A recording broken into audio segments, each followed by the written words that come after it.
Hello students, welcome to Ekons online platform. तो हमारा chapter चल रहा था D and F block elements.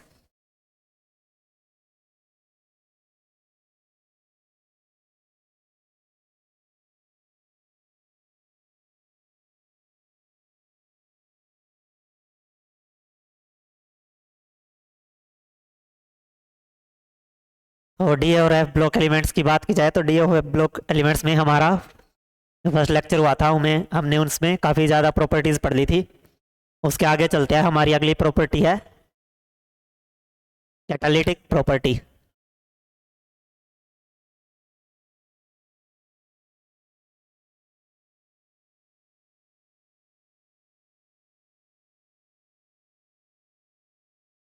तो कैटालिटिक प्रॉपर्टी की अगर बात की जाए तो डी ब्लॉक एलिमेंट्स किसकी तरह बिहेव कर सकते हैं? As a catalyst. कैटलिस्ट की तरह बिहेव करने का रीज़न क्या है?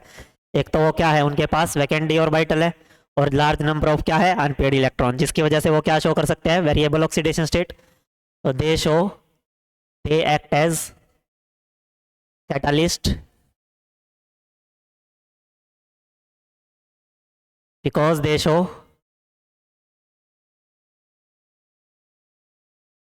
Variable oxidation state.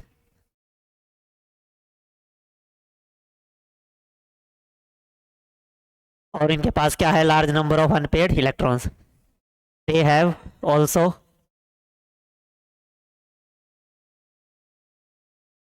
प्रोवाइड, क्या प्रोवाइड कर देते हैं? Large surface area.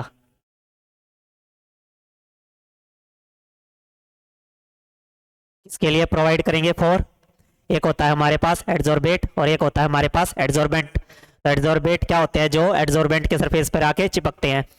तो जिसके सरफेस पे आके चिपक रहे हैं उन्हें क्या बोलते हैं? एड्जॉर्बेंट। और जिस जो चिपकते हैं उन्हें क्या बोलते हैं? एड्जॉर्बेट। तो provide large surface area for adsorbate. Adsorbate का मतलब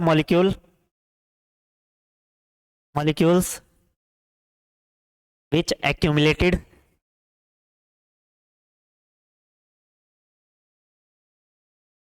on the surface of adsorbent. तो जो हमारे ट्रांजिशन मेटल होंगे, ट्रांजिशन मेटल में अगर एलिमेंट्स की बात की जाए वो क्या प्रोवाइड करते हैं? Surface area. तो उन्हें क्या बोल देते हैं? ये लार्ज सरफेस एरिया प्रोवाइड करेंगे तो इन्हें बोल दिया जाता है एड्जॉर्बेंट। और इस सरफेस एरिया पे जो मॉलिक्यूल आके चिपकते हैं उन्हें क्या बोलेंगे? एड्जॉर्बेट। तो इन्हें क्या बोल दिया जाएगा? इन्हें बोल दिया जाएगा एड्जॉर्बेट।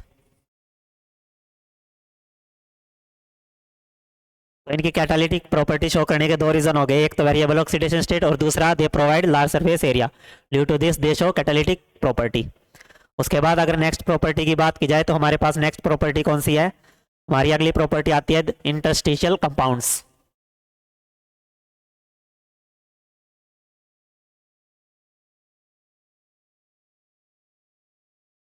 ये इंटरस्टिशियल कंपाउंड्स की फॉर्मेशन करते हैं तो transition metal complex, transition metals form interstitial compounds.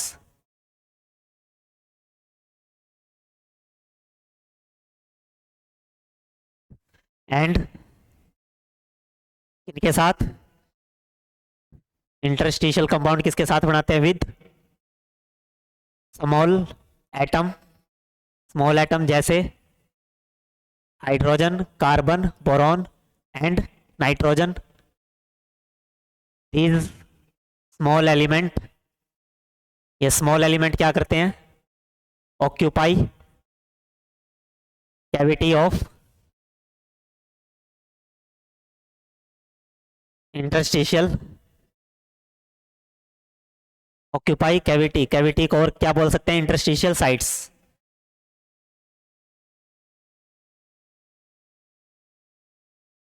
या फिर voids. Cavity occupy according to their size, according to their size and dimension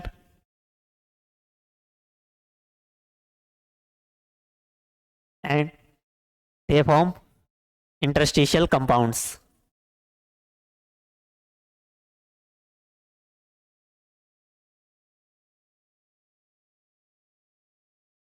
तो इंटरस्टिशियल कंपाउंड क्या चीज़ है? जो डी मेटल डी ब्लॉक के एलिमेंट्स होते हैं वो क्या बनाते हैं? Interstitial compound. किनके साथ बनाएंगे? Small atom.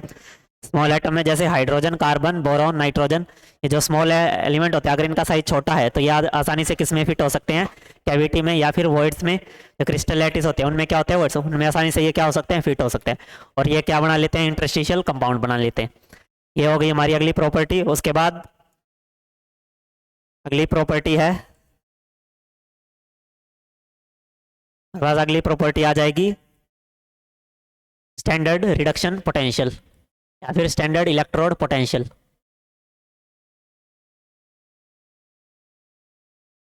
तो अगर स्टैंडर्ड इलेक्ट्रोड पोटेंशियल की बात की जाए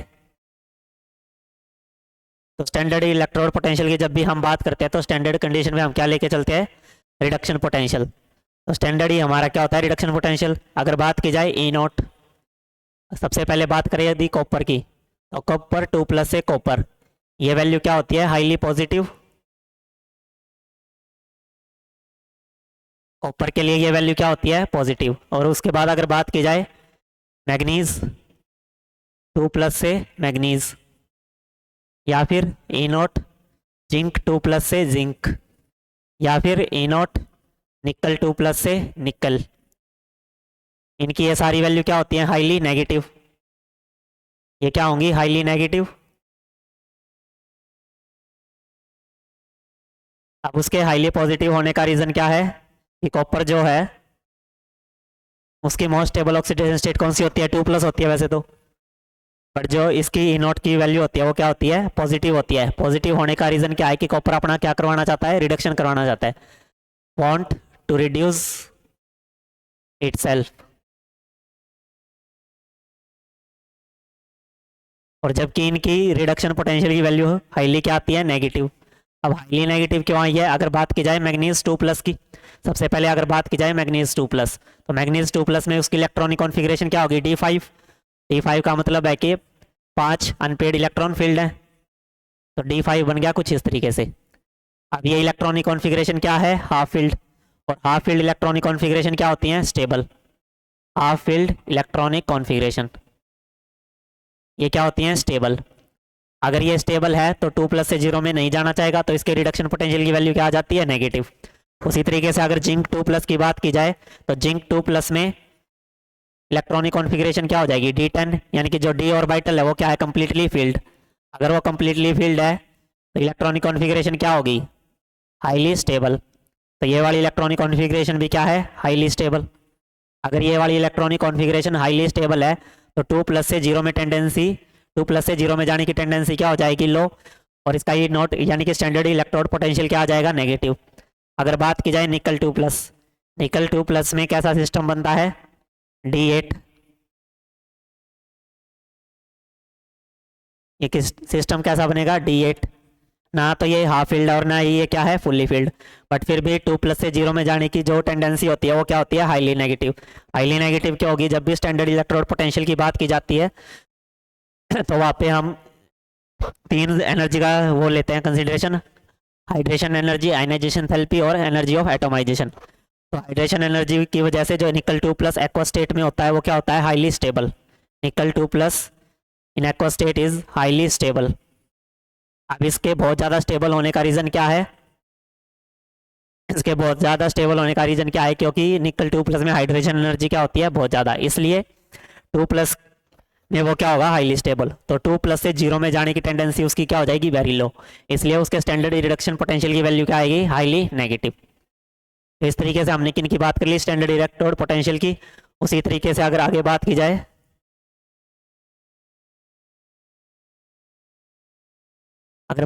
स्कैंडियम 3+ से स्कैंडियम, अगर इसके स्टैंडर्ड ई नोट की बात की जाए तो ये क्या आएगा?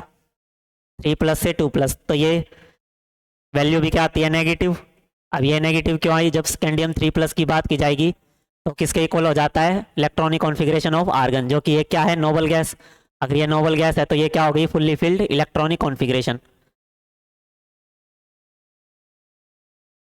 अगर ये फुल्ली फिल्ड इलेक्ट्रॉनिक कॉन्फ़िगरेशन है तो सिस्टम क्या हो गया? Highly stable. अगर सिस्टम हाईली स्टेबल हो गया तो उसके 3+ से 2+ में जाने की टेंडेंसी क्या हो जाएगी? वेरी लो, इसलिए इसके स्टैंडर्ड रिडक्शन पोटेंशियल की वैल्यू क्या आ गई, नेगेटिव।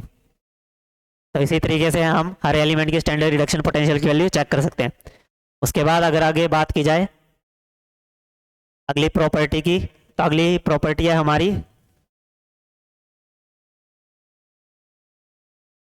अगली प्रॉपर्टी है मैग्नेटिक प्रॉपर्टी या फिर मैग्नेटिक बिहेवियर।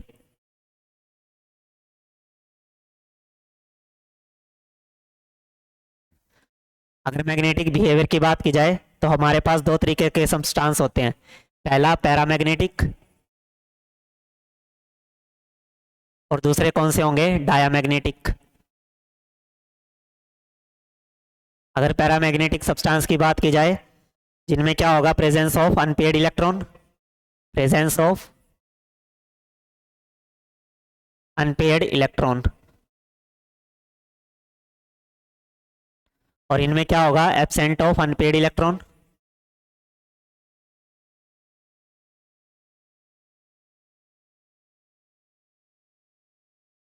ठीक है। अगर उसके बाद बात की जाए पैरामैग्नेटिक सब्सटेंस की, तो पैरामैग्नेटिक सब्सटेंस को और क्या बोलते हैं, which are weakly repelled by, which are weakly attract या weakly repelled, weakly attract in presence of magnetic field,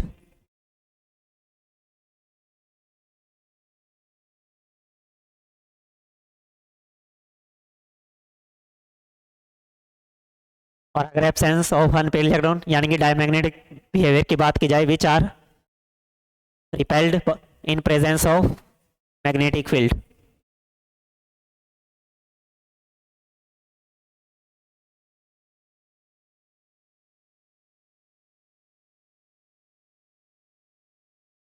तो वो हमारे क्या हो जाएंगे, डायमैग्नेटिक। तो अगर बात की जाए पैरामैग्नेटिक सब्सटेंस, जैसे कि एग्जांपल्स की बात की जाए अगर कोऑर्डिनेशन कॉम्प्लेक्स में, तो सबसे पहले हम देखते हैं, अगर बात की जाए आयरन 2+। अब आयरन 2+ में उसकी इलेक्ट्रॉनिक कॉन्फ़िगरेशन क्या होगी, 3d6 4s0। तो इसमें इसके पास कितने हो गए, 4 अनपेयर्ड इलेक्ट्रॉन। अगर 4 अनपेयर्ड इलेक्ट्रॉन है तो ये क्या हो गया, पैरामैग्नेटिक।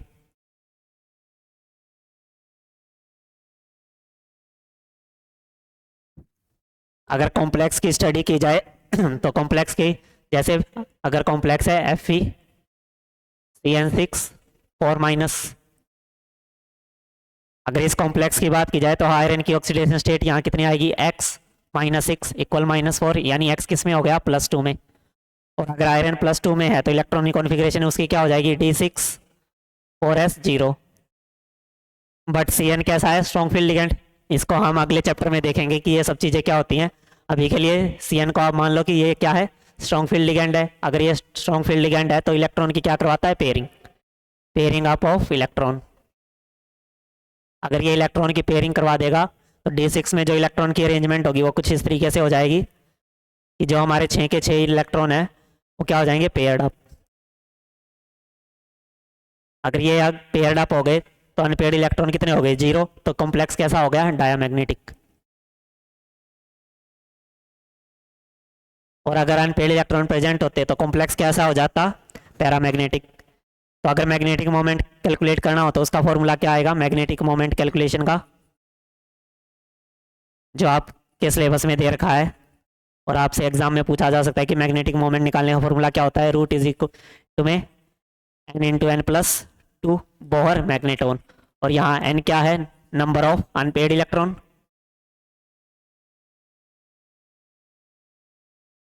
n यहाँ क्या हो गए, नंबर ऑफ अनपेयर्ड इलेक्ट्रॉन। तो अगर इसी कॉम्प्लेक्स की बात की जाए यहाँ n की वैल्यू क्या हो जाएगी, 0। अगर n की वैल्यू 0 आ गई तो इसके म्यू की वैल्यू भी क्या होगी, 0। म्यू क्या है यहाँ, मैग्नेटिक मोमेंट। अगर बात की जाए और केसेस की, जैसे कॉपर 2+, कॉपर 2+ में इलेक्ट्रॉनिक कॉन्फ़िगरेशन D9s0। तो अनपेयर्ड इलेक्ट्रॉन यहाँ कितने हो गए, n इज इक्वल टू 1। तो इसके म्यू की वैल्यू क्या आ गई, √1 × 1 + 2, यानी कि √3 बोहर मैग्नेटोन। और अगर बात की जाए किसकी, कोबाल्ट 2+, यानी D7s0। अनपेयर्ड इलेक्ट्रॉन कितने हो गए, 3, यानी n की वैल्यू क्या है, 3। तो म्यू क्या आ गया, √3 × 3 + 2, यानी कि √15 बोहर मैग्नेटोन। तो इस तरीके से हम क्या कैलकुलेट कर सकते हैं, मैग्नेटिक मोमेंट की वैल्यू कैलकुलेट कर सकते हैं अगर हम नंबर ऑफ अनपेड इलेक्ट्रॉन निकाल सकें। उसके बाद अगली प्रॉपर्टी है complex formation tendency. Complex formation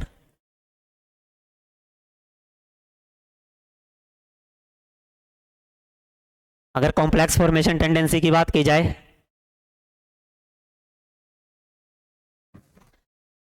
तो कॉम्प्लेक्स फॉर्मेशन में ये क्या बनाते हैं, large number of complex, they form large number of complex. अब ये बहुत सारे क्या बनाते हैं, नंबर ऑफ कॉम्प्लेक्स। एक तो इनके पास क्या है, वैकेंट डी ऑर्बिटल। दूसरा इनके पास क्या है, large number of unpaired electrons.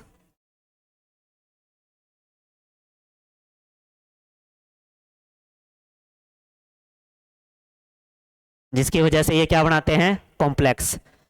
दो रीजन हो गए, एक तो अनपेड इलेक्ट्रॉन और दूसरा वैकेंट डी ऑर्बिटल। तो अगर बात की जाए कि अनपेड इलेक्ट्रॉन की प्रेजेंस से क्या होगा, अगर अनपेड इलेक्ट्रॉन है तो बॉन्ड, जितने ज़्यादा अनपेड इलेक्ट्रॉन होंगे उतने ज़्यादा क्या बन सकेंगे, उनके बीच में बॉन्ड बन सकेंगे। और जितने ज़्यादा वैकेंट डी ऑर्बिटल हो गया, अगर कोई लिगेंड है जिसके पास क्या है, इलेक्ट्रॉन डेंसिटी, तो उतनी ज़्यादा इलेक्ट्रॉन डेंसिटी कहाँ डाल सकता है, उसके वैकेंट डी ऑर्बिटल में।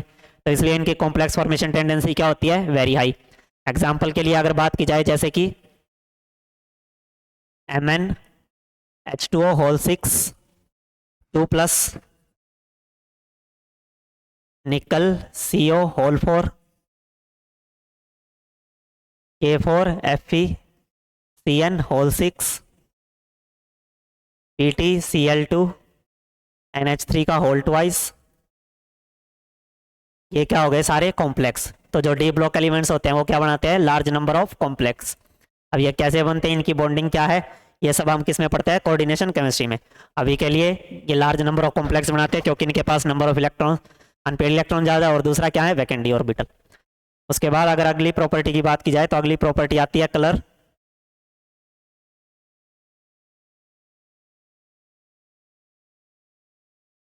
तो कलर किस वजह से शो करते हैं, they show colour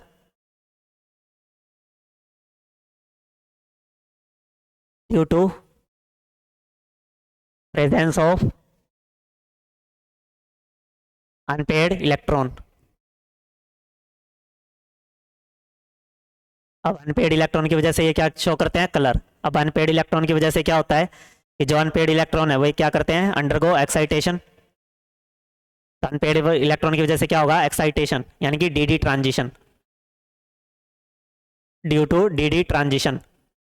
D transition की वजह से ये क्या शो करते हैं, कलर शो करते हैं। Electron excite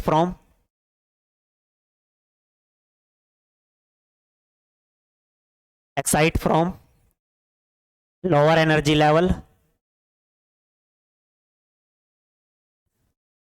to higher energy level.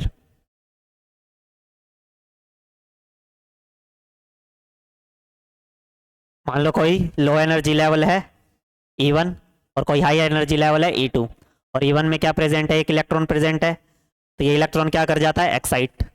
जब ये इलेक्ट्रॉन एक्साइट करेगा तो E2 एनर्जी लेवल पे जाएगा, तो फिर से क्या आएगा, बैक आएगा। और जब ये वापस आता है तो जो एनर्जी रिलीज करता है, उस एनर्जी रिलीज के कॉरस्पॉन्ड जो वेवलेंथ आती है, वैसा ही हमें क्या देखने को मिलता है, कलर। तो electron excite from lower energy level to higher energy level by absorbing energy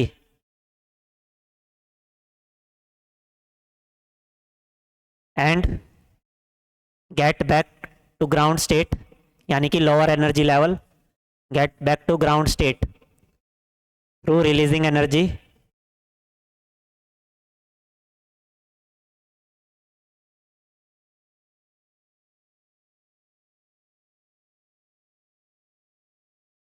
for a particular wavelength.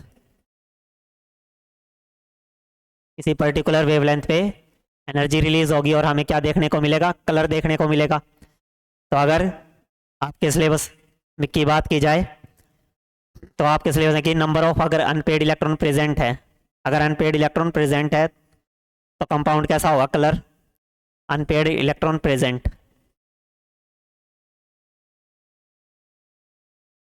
तो कंपाउंड कैसा हो जाता है, कलर।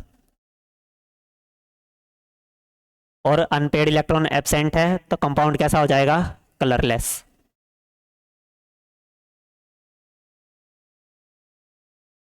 अगर आगे बात की जाए, जैसे कोई कॉम्प्लेक्स है, जैसे यही कॉम्प्लेक्स है कि Fe H2O होल 6 2+।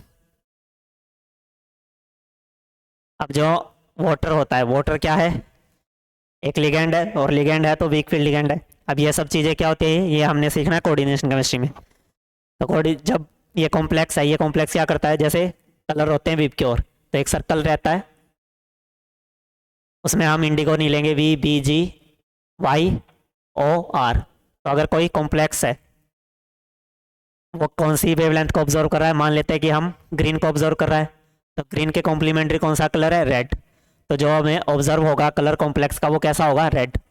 और कोई अगर ऑब्जर्व कर रहा है कौन सी एनर्जी को, वो येलो वाली को, तो कौन सा कलर दिखाएगा, वॉयलेट। मतलब जो ऑब्जर्व करता है उसके कॉरस्पॉन्डिंग क्या मिलता है, हमें कलर मिलता है। तो ये हमने किसकी बात कर ली, कलर प्रॉपर्टी की। उसके बाद ये हमने सारी प्रॉपर्टी की बात कर ली जो भी हमारे सिलेबस में थी एनसीईआरटी के हिसाब से 3D सीरीज के अकॉर्डिंग। उसके बाद हम देखते हैं कि हमारे सिलेबस में 2 कंपाउंड दे रखे हैं, उनकी प्रिपरेशन और केमिकल रिएक्शन के बारे में हमें पढ़ना है। एक तो हमें पढ़ना है पोटाशियम परमैंगनेट, और दूसरा पढ़ना है पोटाशियम डाइक्रोमेट। तो सबसे पहले पढ़ते हैं पोटाशियम परमैंगनेट के बारे में।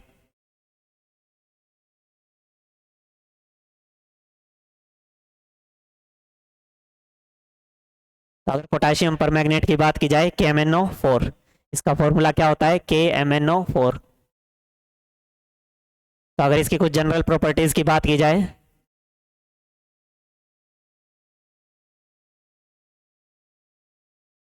जनरल प्रॉपर्टीज में सबसे पहले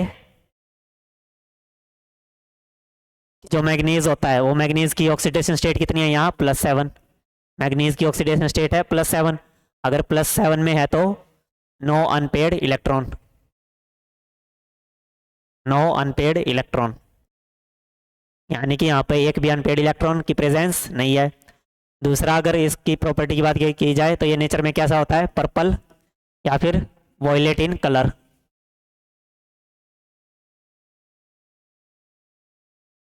और अगर मैग्नीज +7 में है, +7 का मतलब वो किस में है, अपनी मैक्सिमम ऑक्सीडेशन स्टेट में है। अगर कोई एलिमेंट अपनी मैक्सिमम ऑक्सीडेशन स्टेट में है तो वो फर्दर ऑक्सीडाइज नहीं हो सकता, उसका क्या हो सकता है, रिडक्शन हो सकता है। इसकी तरह बिहेव करेगा ये, act as strong oxidising agent. ये दूसरे का क्या करवाएगा, ऑक्सीडेशन, और खुद का क्या करवाना चाहेगा, रिडक्शन, क्योंकि ये किसमें ऑलरेडी मैक्सिमम ऑक्सीडेशन स्टेट में। तो ये और ज़्यादा इलेक्ट्रॉन लॉस तो कर नहीं पाएगा, तो क्या कर सकता है, सिर्फ इलेक्ट्रॉन गेन। मतलब खुद का क्या करवाएगा, रिडक्शन। अगर खुद का कोई रिडक्शन करवाएगा तो क्या बन गया, ऑक्सीडाइजिंग एजेंट बन गया। अगर उसके बाद बात की जाए स्ट्रक्चर की, बात की जाए स्ट्रक्चर, तो बात करते हैं Mn+7 KMnO4, KMnO4 dissociate K plus MnO4 minus. तो यहाँ पे अगर हम मैग्नीज की बात की जाए तो मैग्नीज की स्ट्रक्चर क्या होगी, ये कितनी ऑक्सीडेशन स्टेट में है, +7 में। तो अगर मैग्नीज की बात की जाए, 4 क्या लगे हुए हैं, oxygen, O-, double bond O, double bond O, and this double bond O। तो जो आपसे पूछी जाएगी सबसे पहले इसकी हाइब्रिडाइजेशन, तो इसकी हाइब्रिडाइजेशन क्या होगी, इसकी हाइब्रिडाइजेशन होती है D3S। हाइब्रिडाइजेशन कैसे निकालते हैं, मैग्नीज +7 में, +7 में इसकी इलेक्ट्रॉनिक कॉन्फ़िगरेशन क्या हो जाएगी, आर्गन। तो अगर मैग्नीज +7 की बात की जाए, तो इसकी इलेक्ट्रॉनिक कॉन्फ़िगरेशन डी वाला 3D वाला खाली, 3D खाली है, फिर 4S भी खाली है, उसके बाद 4P भी खाली है, और हमारा 4D भी खाली है। तो जो हाइब्रिडाइजेशन में ऑर्बिटल पार्टिसिपेट करेंगे वो कौन से करेंगे, D3 एंड S। मतलब जो इनर ऑर्बिटल होगा वो क्या करता है, हाइब्रिडाइजेशन में पार्टिसिपेट करता है। और कॉम्प्लेक्स कैसा होगा, इनर ऑर्बिटल कॉम्प्लेक्स। तो इसकी शेप कैसी होती है या फिर ज्योमेट्री, वो क्या होगी, टेट्राहेड्रल। अगर ऐसी स्पीसीज का बॉन्ड ऑर्डर निकालना हो तो बॉन्ड ऑर्डर कैसे निकालते हैं, 1 प्लस पाई बाय में sigma, 1 plus number of pi bond कितने हैं 3 और सिग्मा कितने हैं 4, तो 1 प्लस 3/4 कितना हो जाएगा 0.75, यानी कि 1.75 इसका बॉन्ड ऑर्डर आ गया। और नेचर में कैसा हो गया टेट्राहेड्रल। अगर ये +7 में इसके पास क्या है, एक भी अनपेड इलेक्ट्रॉन तो है नहीं, अगर एक भी अनपेड इलेक्ट्रॉन प्रेजेंट नहीं है तो उस केस में तो कैसा होना चाहिए, डायमैग्नेट यानी कि कलरलेस होना चाहिए। तो ये क्या होता है, कलर होता है। नेचर में क्या होता है, कलर, जैसा कि हमने बात की कलर में कैसा होता है, वॉयलेट या पर्पल। अब इसका कलर किस वजह से आता है, due to ligand to metal charge transfer, ligand to metal charge transfer, metal charge transfer. Ligand के पास क्या है, इलेक्ट्रॉन डेंसिटी, जो ये लिगेंड के पास इलेक्ट्रॉन डेंसिटी होती है वो कहाँ डोनेट कर देते हैं, मेटल के वैकेंट ऑर्बिटल में। तो जो ये कलर शो करता है किसकी वजह से शो करता है, LMCT की वजह से। तो ये हमने किसकी बात कर ली, फिलहाल इसकी स्ट्रक्चर की बात कर ली। उसके बाद अगर आगे बात की जाए प्रिपरेशन की, तो सबसे पहले बात करते हैं प्रिपरेशन ऑफ KMnO4।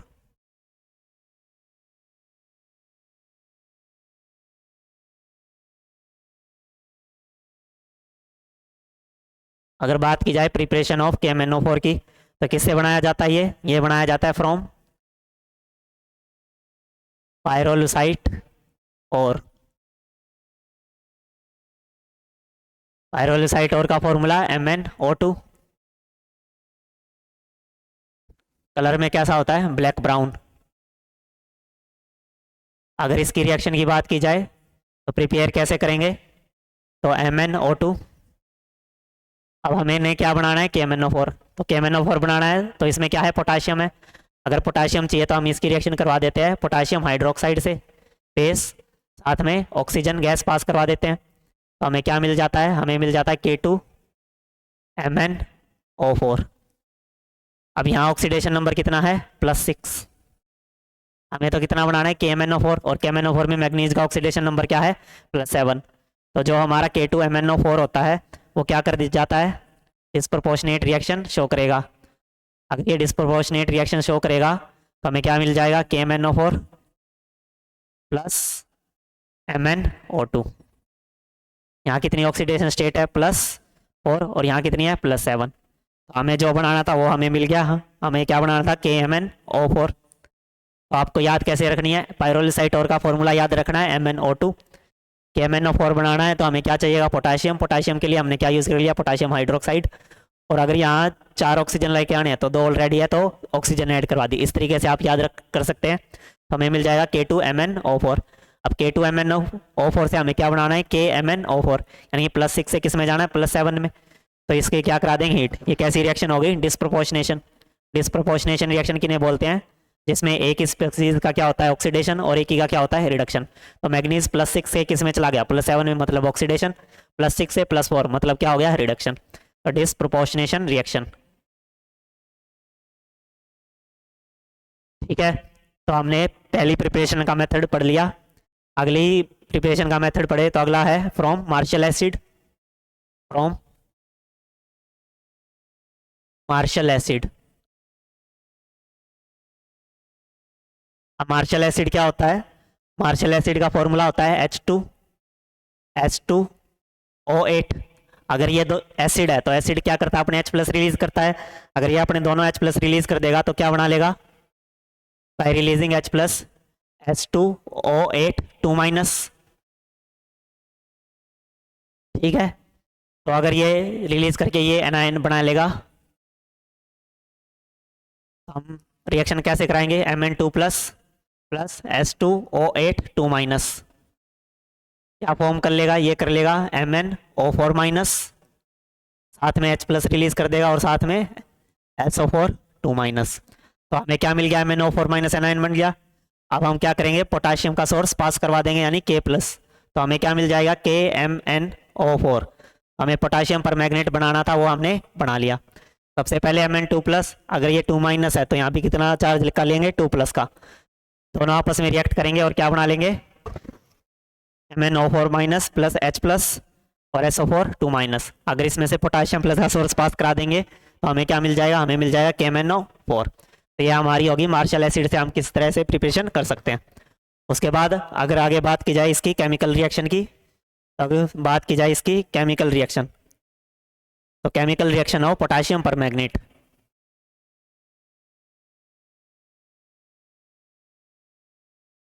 अगर बात करें इसकी केमिकल रिएक्शन की, KMnO4, इसकी हमने क्या करवानी है केमिकल रिएक्शंस। तो सबसे पहले इसे किस में डाल देते हैं, बेसिक मीडियम में। अगर इसकी रिएक्शन करवा दी जाए बेसिक मीडियम में तो इसे क्या बन जाएगा, इसे बन जाएगा K2MnO4। यानी कि यहाँ पे हमें कॉम्प्लेक्स कौन सी ऑक्सीडेशन स्टेट का मिल गया, हमें मिल गया +6 का। अब मैग्नीज किस में है, मैक्सिमम ऑक्सीडेशन स्टेट मतलब +7 में। अगर +7 में है तो इसका ऑक्सीडेशन तो हो नहीं सकता, केवल क्या होगा, रिडक्शन। अगर बात की जाए एसिडिक मीडियम की, तो एसिडिक मीडियम की बात की जाए तो एसिडिक मीडियम में क्या करेगा, फिर से क्या हो जाएगा, रिड्यूस और बना लेता है Mn2+। और अगर न्यूट्रल मीडियम की बात करें तो न्यूट्रल में क्या बनाएगा, न्यूट्रल में मतलब pH कितना होगा 7, और न्यूट्रल में ये कॉम्प्लेक्स बना लेता है MnO2। यहाँ मैग्नीज का ऑक्सीडेशन स्टेट +4, यानी कि KMnO4 का क्या हुआ है, रिडक्शन हुआ है। पहले उसने बनाया +6 का, फिर बनाया +2, फिर बनाया +4। तो इस तरीके से हम इनको याद कर सकते हैं, +6, +2 एंड +4। तो बेसिक मीडियम में +6 बनाएगा, एसिडिक मीडियम में +2 एंड न्यूट्रल में +4। तो हमने ये बात कर ली एसिडिक, बेसिक और न्यूट्रल मीडियम की। अगर और केमिकल रिएक्शन की बात की जाए तो K2MnO4, सॉरी KMnO4,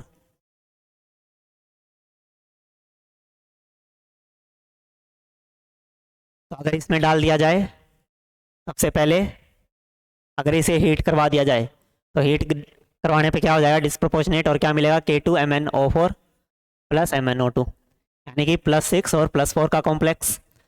अगर इसमें डाल दिया जाए क्या, Fe2+, और यहाँ मैग्नीज कितने में है, +7 में, खुद का क्या करवाएगा, रिडक्शन, इसका क्या करवाएगा, ऑक्सीडेशन। तो अगर इसका ऑक्सीडेशन करवाएगा तो हमें क्या मिल जाएगा, Fe3+। अगर 2+ से 3+ हो गया यानी ऑक्सीडेशन नंबर क्या कर गया, इंक्रीज, मतलब इसका क्या हो गया, ऑक्सीडेशन। अगर बात की जाए इसमें डाल दिया जाए NO2-। अब NO2- में नाइट्रोजन कितने ऑक्सीडेशन नंबर में है, +3 में। अगर ये +3 में है तो इसका क्या करवाएगा, ऑक्सीडेशन। ऑक्सीडेशन करवा के कितनी ऑक्सीडेशन स्टेट बना देगा, +5। यहाँ मिल जाएगा NO3-। यहाँ ऑक्सीडेशन नंबर कितना हो गया, +5। फिर अगली रिएक्शन की बात करें तो अगली रिएक्शन में अगर हम ले क्या, अगली में हम ले लेते हैं SO3 यहाँ सल्फर कितने में है, +4 में।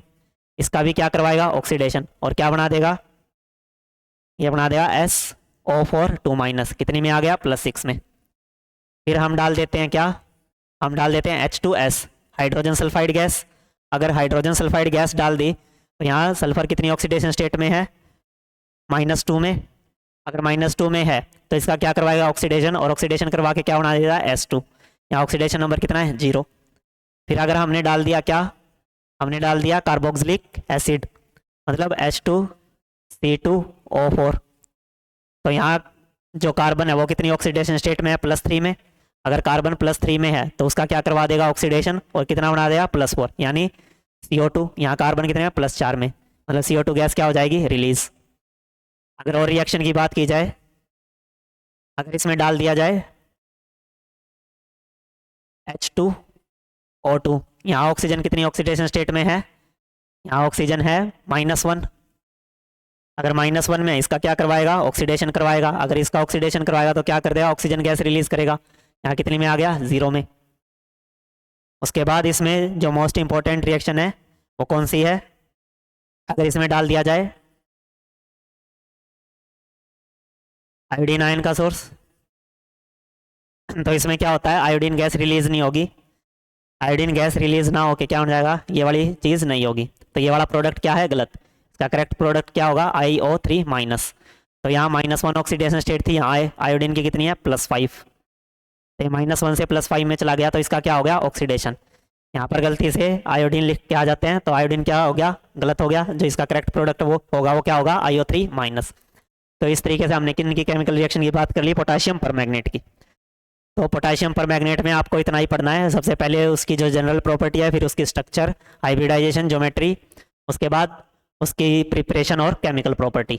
तो ये यहाँ पे हमारा कंपाउंड खत्म होता है पोटाशियम पर मैग्नेट। उसके बाद हमारा अगला कंपाउंड है पोटाशियम डाइक्रोमेट।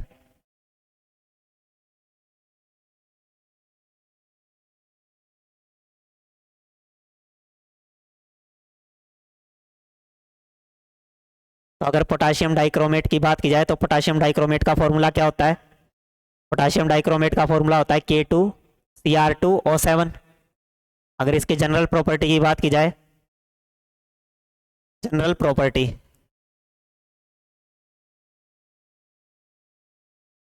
पहली तो यही कि क्रोमियम कितनी ऑक्सीडेशन स्टेट में है, यहाँ 2 -14 -12 यानी 12/2 +6। क्रोमियम की ऑक्सीडेशन स्टेट +6, +6 है तो +6 में इसकी इलेक्ट्रॉनिक कॉन्फ़िगरेशन क्या हो जाएगी?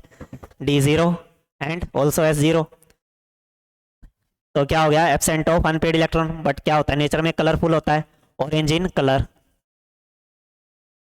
अब ऑरेंज इन कलर क्यों होता है? वही reason, due to ligand to metal charge transfer, LMCT। अगर +6 में है तो 6 से ज़्यादा इलेक्ट्रॉन तो लॉस कर ही नहीं सकता, क्योंकि क्रोमियम के पास कितने होते हैं? 6 ही अनपेड इलेक्ट्रॉन होते हैं।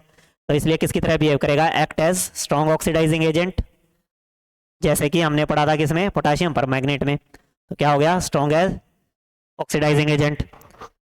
उसके बाद अगर आगे बात की जाए तो ऑक्सीडाइजिंग एजेंट है तो क्रोमियम +6 खुद का रिडक्शन करवा लेता है और किस में चला जाता है? क्रोमियम +3 में। ये हमने बात कर ली इसके ऑक्सीडाइजिंग बिहेवियर की। उसके बाद हम बात करते हैं इसकी स्ट्रक्चर की। अगर बात की जाए स्ट्रक्चर की,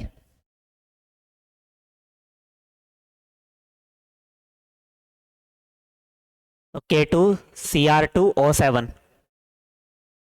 क्या बनाएगा? 2K plus Cr2O7 2 minus. तो सबसे पहले हम इसकी बात करते हैं स्ट्रक्चर की। तो स्ट्रक्चर कैसी होगी? अगर स्ट्रक्चर की बात की जाए, 2 क्रोमियम है, 2 क्रोमियम को कुछ इस तरीके से लगाएंगे। अगर कोई भी एलिमेंट जितनी उसकी क्या होती है? मैक्सिमम ऑक्सीडेशन स्टेट में है होती है, अगर उतनी उसकी ऑक्सीडेशन स्टेट है, यानी कि जो कि +6, क्रोमियम की मैक्सिमम ऑक्सीडेशन स्टेट क्या होती है? +6। और +6 में क्या है? प्रेजेंट है। कोई भी एलिमेंट अगर अपनी मैक्सिमम ऑक्सीडेशन स्टेट में प्रेजेंट होता है तो उसमें क्या प्रेजेंट होती है? एक ऑक्सी लिंकेज। ऑक्सी लिंकेज का मतलब क्या है कि एक ऑक्सीजन किस में होगा? ब्रिज बॉन्ड की फॉर्म में। बाकी कितने बच गए? बाकी बच गए 6 oxygen. Double bond O, double bond O, then again double bond O, O-, double bond O and then O-। तो इस तरीके से इसकी स्ट्रक्चर हो जाएगी। इसकी हाइब्रिडाइजेशन क्या होगी? इसकी हाइब्रिडाइजेशन क्या हो जाएगी? क्रोमियम किस में है? +6 में। तो अगर ये +6 में है तो इसकी हाइब्रिडाइजेशन तो वही होगी, क्या? D3S। और बीच वाले ऑक्सीजन की हाइब्रिडाइजेशन क्या होगी? 2 bond pair plus 2 lone pair, इसकी हाइब्रिडाइजेशन होगी sp3। तो इस तरीके से इसकी क्या हो जाएगी? हाइब्रिडाइजेशन। और इसकी शेप क्या हो जाएगी? ये वाली। तो इसमें कितने 2 क्रोमियम ऑक्सीजन की बॉन्ड लेंथ क्या है? इक्वल। कौन कौन से? एक तो ये वाली और एक ये वाली, इनकी बॉन्ड लेंथ आपस में इक्वल होगी और बाकी इनकी क्या होगी? आपस में इक्वल। यानी कि 6 क्रोमियम ऑक्सीजन की जो बॉन्ड लेंथ है वो क्या आएगी? इक्वल। और बाकी 2 क्रोमियम ऑक्सीजन बॉन्ड लेंथ क्या आएगी? उनकी भी क्या आएगी? इक्वल। अगर बात की जाए, ये A है और ये B है, तो A इक्वल टू B। और अगर ये C, D, E, ये F, G एंड H, तो बाकी सारी भी क्या होंगी? Equal. C, D, E, F, G and H। तो ये हो गया, इनकी बॉन्ड लेंथ क्या रहेंगी? इक्वल। इक्वल क्यों होंगी? Due to equivalent resonance. इनमें क्या हो रही है? रेजोनेंस। ठीक है, तो ये हमने इनकी बात कर ली, किसकी? बॉन्डिंग की और इसकी स्ट्रक्चर की। उसके बाद हम बात करते हैं इसकी की preparation of potassium dichromate.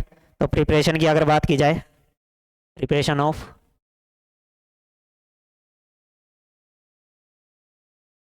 Potassium dichromate,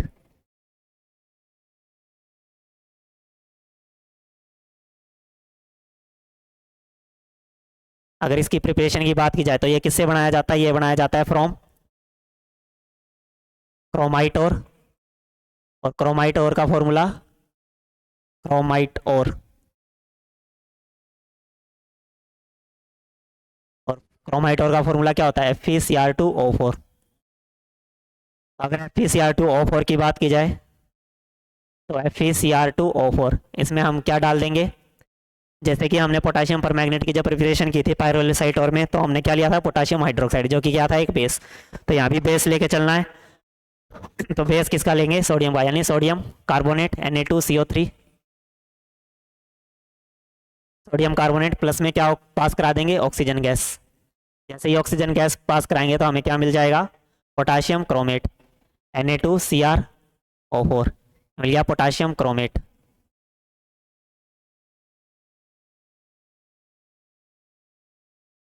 इसका कलर कैसा होगा? येलो। और अगर पोटाशियम डाइक्रोमेट Na2Cr O4, ये क्या बनाया था? Potassium chromate. अगर ये पोटाशियम क्रोमेट था तो इसमें अब क्या डाल देंगे? इसमें डाल देते हैं या तो HCl या फिर H2SO4। तो ये किस में चेंज हो जाएगा? Na2Cr2O7 में। अब इसमें क्या पास करा दो? इसमें पास करा दो पोटाशियम का सोर्स यानी K+, तो हमें मिल जाएगा K2Cr2O7।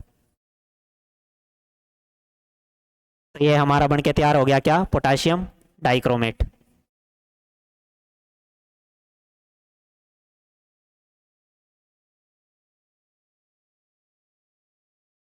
तो सबसे पहले हमने क्या लिया? क्रोमाइट, और उसकी रिएक्शन करवानी है किससे? बेस से। बेस कौन सा लेना है? Sodium dicarbonate, sodium carbonate. उसके बाद उसमें से कौन सी गैस पास करवा देनी है? ऑक्सीजन। तो हमें मिल जाएगा पोटाशियम क्रोमेट। ये कैसा होगा कलर में? येलो। उसके बाद इसका क्या करवा दो? एसिड के प्रेजेंस में रिएक्शन, तो हमें मिल जाएगा सोडियम डाइक्रोमेट, और उसमें पोटाशियम का सोर्स पास करवा देंगे तो पोटाशियम डाइक्रोमेट। और पोटाशियम डाइक्रोमेट का कलर कैसा होता है? ऑरेंज। उसके बाद अगर इसकी बात की जाए केमिकल रिएक्शन की, तो इसमें हमने एक ही केमिकल रिएक्शन पढ़नी है, वो है क्रोमाइल क्लोराइड टेस्ट। तो क्रोमाइल क्लोराइड टेस्ट, जो कि क्या है? इंपॉर्टेंट है। तो क्रोमाइल क्लोराइड टेस्ट की अगर बात की जाए स्टेप 1 की, तो अगर स्टेप 1 की बात करें तो सबसे पहले हमने क्या लेना है? NaCl। उसमें क्या डाल लेना है? किसकी रिएक्शन पढ़ रहे हैं? पोटाशियम डाइक्रोमेट की, मतलब वही लेंगे K2Cr2O7 प्लस कंसनट्रेटेड H2SO4। हमें क्या मिल जाएगा? हमें मिल जाएगा क्रोमाइल क्लोराइड CrO2Cl2। ये कलर में कैसा होगा? Red brown. Red brown. ये क्या मिल गया? ये हमें मिल गया क्रोमाइल क्लोराइड। क्रोमाइल क्लोराइड, ठीक है। उसके बाद अगर स्टेप 2 की बात की जाए, स्टेप 1 क्या है? प्रीलिमिनरी। स्टेप 1 को बोला जाता है प्रीलिमिनरी टेस्ट। Preliminary test. और स्टेप 2 क्या होगा? कंफर्मेशन। स्टेप 2 को हम क्या बोलते हैं? Confirmation test. तो इसका कंफर्मेशन टेस्ट कैसे करेंगे? अगर इसका कंफर्मेशन टेस्ट की बात की जाए तो CrO2Cl2, इसमें क्या डाल देते हैं? Sodium hydroxide. हमें मिल जाता है Na2Cr2O7 यानी सोडियम डाइक्रोमेट। तो ये अगर जैसे ही ये सोडियम डाइक्रोमेट की फॉर्मेशन होती है, वैसे ही कंफर्म हो जाता है कि हमारा जो क्रोमाइल क्लोराइड टेस्ट था वो क्या था? सक्सेसफुल। तो ये हो गया कंफर्मेशन टेस्ट। तो इस तरीके से हमने किसकी बात कर ली? इसके केमिकल रिएक्शन की। तो आज के लिए हम इतना ही रखते हैं। हमारा जो डी ब्लॉक वाली सीरीज थी, 3D सीरीज, आपके NCERT सिलेबस के हिसाब से वो कंप्लीट कर लिया। कल से हम शुरू करेंगे F ब्लॉक एलिमेंट्स के बारे में। आज के लिए इतना ही। Thank you.